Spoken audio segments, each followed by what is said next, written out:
श्री प्रभु भगवत कुंद कुंदशों में पंचायतु स्वाप की व्याख्या करते समझा रहे हैं।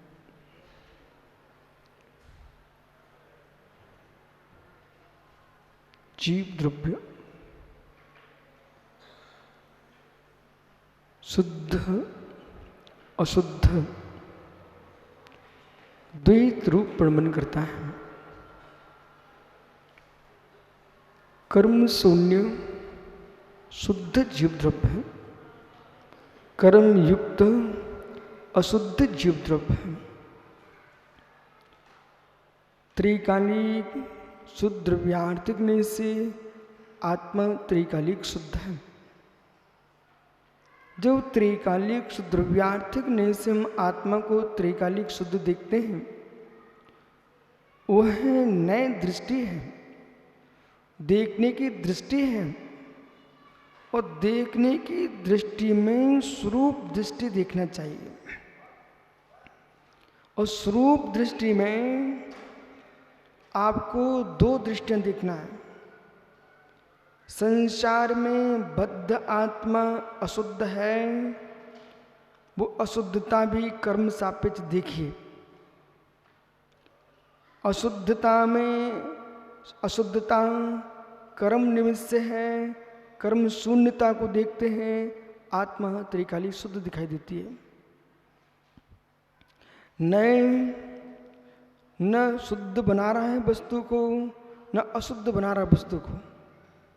नए वस्तु को शुद्ध भी नहीं बना रहा है, नए वस्तु को अशुद्ध भी नहीं बना रहा है।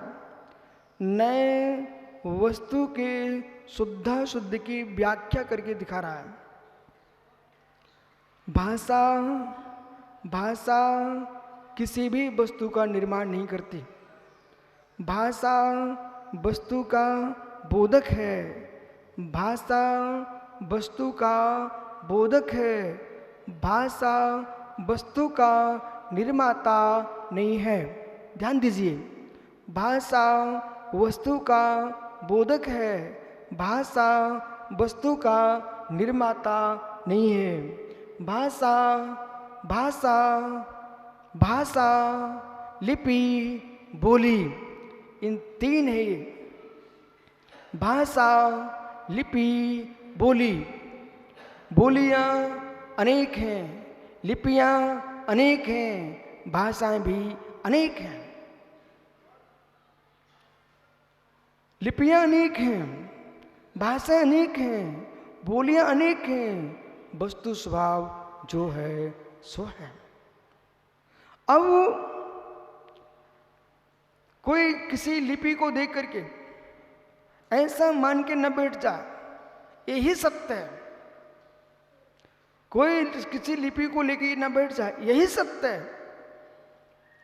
प्राचीन हो सकती हैं, वही सत्य नहीं है, वे भी सत्य है क्योंकि दिख रही है।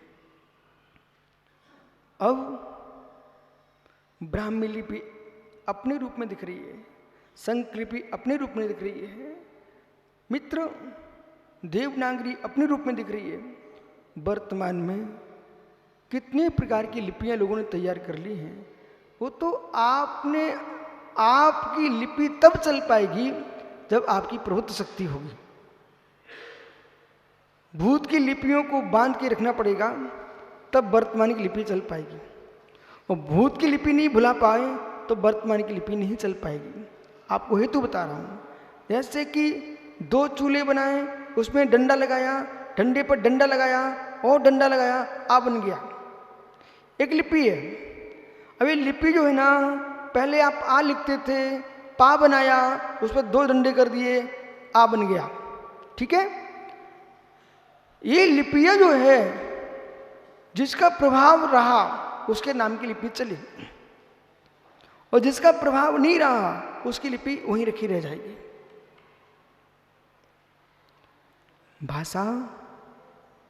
भाषा चलेगी लंबे समय तक।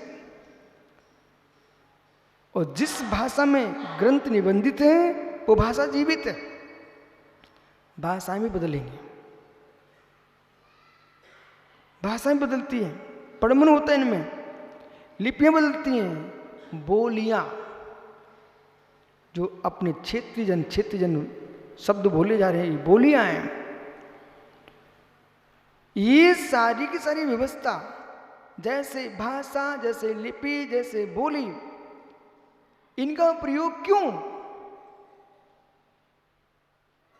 मात्र वस्तु को समझने के लिए, वस्तु को समझने के लिए। कोई पेन कह रहा, पेंसिल कहता, लेखनी कह रहा है। यदि नहीं इन शब्दों को आप जानते हो तो फिर मत इतना देख लो, इसे लिखा जाता है, लिखा जाता है। इसी प्रकार से निश्चय नए, व्यवहार नए, ये भाषा पद्धति, सिद्धांतों को समझने की पद्धति, सिद्धांत को समझने की शैली, निश्चय नए स्वतंत्र है, व्यवहार नए स्वतंत्र है, वस्तु स्वतंत्र है। समझ में आ रहा है क्या? निश्चय नए स्वतंत्र है, व्यवहार नए स्वतंत्र है। निश्चय जिसकी व्याख्या कर रहा है वो वस्तु स्वतंत्र है। व्यवहार भेद देख करके अशुद्ध वस्तु को बता रहा है। वस्तु दोनों ही नहीं है, जिसे बता रहा है। सम्यय, निश्चय, व्यवहार शब्द रूप है, पुद्गल की पर्याय है, लिखित रूप में, कथन रूप में शब्द है, एक वाक्य है। पर वाक्य का प्रयोग जिसके लिए किया जा रहा है वो तो भिन्न वस्तु है। शब्द वाक्य बाह्यार्थ को कहते हैं। शब्द वाक्य बाह्यार्थ को कहते हैं। मुमुक्षु अनिल कासलीवाल, तो मैंने शब्द बोला है मुमुक्षु अनिल कासलीवाल, तो शब्द मुमुक्षु नहीं है, शब्द अनिल कासलीवाल नहीं है। शब्द का उच्चारण एक भिन्न पुरुष के लिए प्रेरित करने के लिए कथन चल रहा है। शब्द ये मंत्र है किसी को प्रभावित करने के लिए, लेकिन जो प्रभावित हो रहा है, जिसको संज्ञा दी गई है, वो अनिल नाम नहीं है, अनिल नाम संज्ञा है, अनिल वस्तु नहीं है। वस्तु भिन्न है, उसका संज्ञा की गई है अनिल।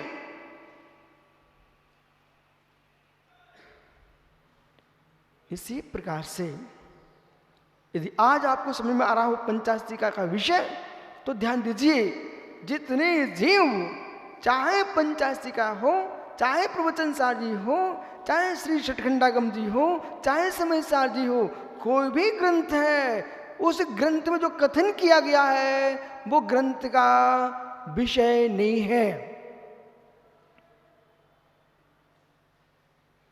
जो ग्रंथ में कथन चल रहा है वो व्याख्यान है, व्याख्या नहीं है। जो ग्रंथ में कथन चल रहा है, सभी माताओं ध्यान दो, जो ग्रंथ में व्याख्यान चल रहा है वो व्याख्या नहीं है। व्याख्या जो है, जैसे मैंने कहा राम अभूत, रामा बभू, रामा अभूत, रामा अभूत, ऋषभदेवा अभूत। कहां गया विषय? अभूत कौन सा लकार?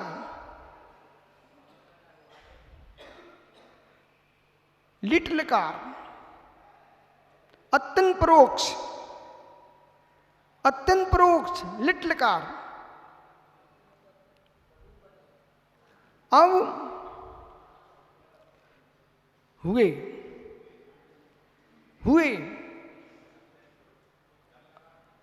लिट लिट लिट लिट और कातंत व्याकरण में इसको हम कहेंगे ह्रस्तनी, जैनंत व्याकरण में कहेंगे लिट। ध्यान दो क्या हुआ, लिट लकार क्या बोलेगा, और अहवत, अहवत पास का परोक्ष बबू। अब देखिए मित्र, लिट क्या बोलेगा, अत्यंत भूत। शब्द क्या बनेगा, राम हुए।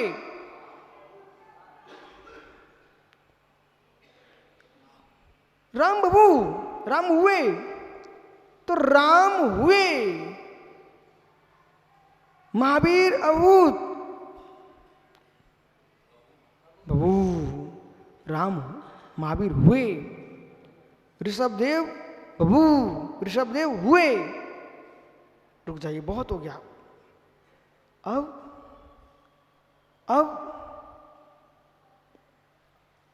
पद्म पुराण में राम हुए, वर्धमान पुराण में महावीर पुराण महावीर हुए, आदि पुराण में ऋषभदेव हुए। तो जो इन पुराणों में लिखा हुआ है वे लोग पुराणों में हैं। जो पुराणों में लिखा हुआ है वो पुराणों में है।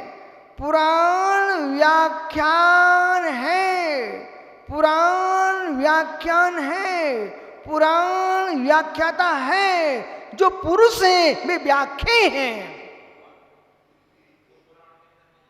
वो पुराण के अंदर नहीं है। ज्ञानी बन के सुनना भाई, बिल्कुल गंभीर होकर सुनना, क्योंकि ये भी समझना है कि ये मैं व्याख्यान कर रहा हूं आपके लिए। आपको पुराण तो मैं दृष्टांत के रूप में लाया हूं। जो मुमुक्षु भाई समय सार ग्रंथ में समय सार खोज करके विसंवाद खड़ा कर रहे हैं, जो ज्ञानी लोग षटखंडागम में सिद्धांत पढ़ करके सिद्धांत खोज रहे हैं, इन विचारों पर दया करके मैं व्याख्या कर रहा हूं। ज्ञानी संजय पंडित जी राम हुए,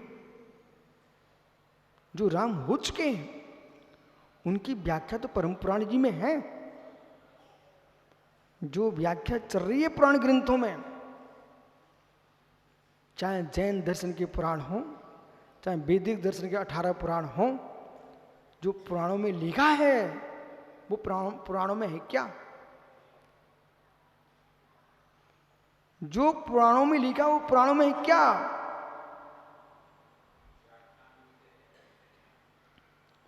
जो पुराणों में लिखा है वो पुराणों में है क्या? कॉपी पेन किसके पास है? लिखिए भाई, इस पर समय नहीं मेरे पास इतना। शीघ्र लिखो संजय, आप लिखिए राजू पांड्या।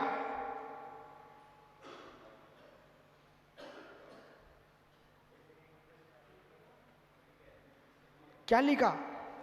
खड़े हो जाओ आप, इतना समय नहीं मेरे पास, बहुत गंभीर विषय को निर्णय करना है आपको। वो कहाँ लिखा, कहाँ गया? क्या लिखा? खोजो कहाँ है। राजू पांड्या खड़ा हो जा भाई, वो देखो क्या है। राजू पांड्या है, पढ़ो उसे, कहाँ लिखा राजू पांड्या?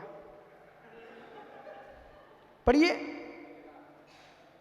समय नहीं मेरे पास, पढ़िए। ये राजू पांड्या एक पुरुष है, इसमें कहाँ लिखा राजू पांड्या? तो कहाँ लिखा है उसमें राजू पांड्या कहाँ है? जहां लिखा है वहां पांड्या नहीं है, जब पांड्या है वहां लिखा नहीं है। जहां समय सार है वहां समय सार शब्द नहीं है, जहां समय सार शब्द है वहां समय सार आत्मा नहीं है। जहां राम लिखा हुआ है वहां राम नहीं है, जो राम नाम का पुरुष है उसमें कुछ लिखा ही नहीं है। लोग लड़ रहे हैं शब्दों पर, लोग लड़ रहे हैं शब्दों पर, लोग लड़ रहे हैं मूर्तियों पर, लोग लड़ रहे हैं पत्थरों पर, लोग लड़ रहे हैं भूमि पर जहां वस्तु का वस्तुत्व है उसे निहारने का विचार ही कहाँ है, क्योंकि तुमको वहां तक पहुंचने के लिए मौका ही नहीं दिया जाता, तुमको तो पहले ही लड़ा दिया गया है।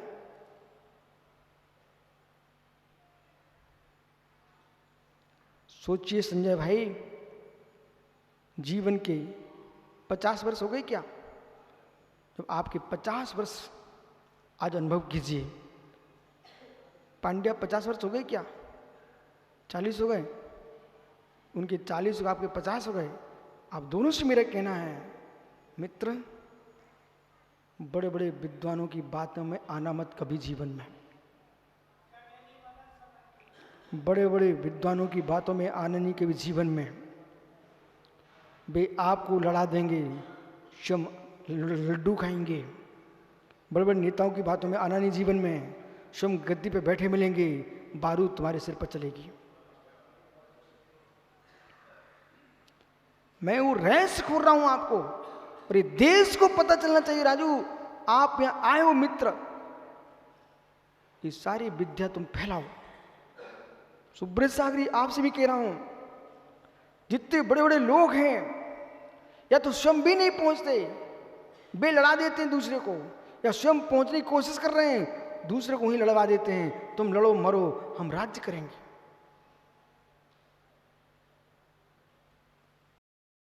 कोई रामायण में राम को देख रहा है तो कोई मेरे पांडव हरिवंश पुराण में कृष्ण को देख रहा है, भागवत गीता में कृष्ण को देख रहा है, जबकि दोनों में कोई है ही नहीं है।